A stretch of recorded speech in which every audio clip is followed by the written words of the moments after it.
sekarang ni walaupun sekejap kadang-kadang kena juga buat live. Abang Anjur cakap tak spend time dengan anak-anak. Padahal memang selalu je, cuma tak adalah buat live ke apa.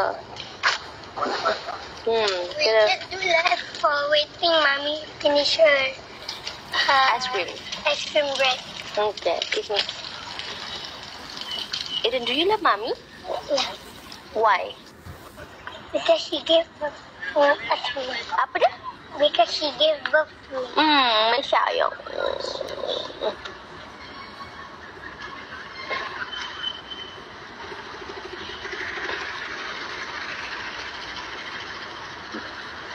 Sebab sometimes orang tak faham konsep yang macam sebenarnya kita yang ada social media ni, kita nak tunjuk apa yang kita nak tunjuk, macam itulah.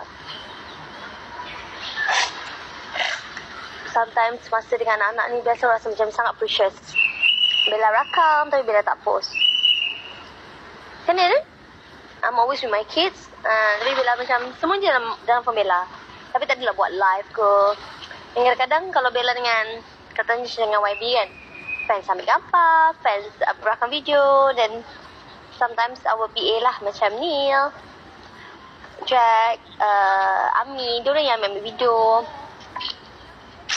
So orang akan nampak setiasa bersama. Padahal, you know,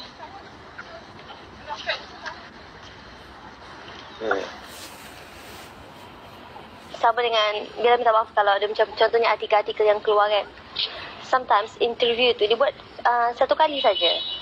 Tapi isi-isi interview tu akan dipost pada berlainan hari.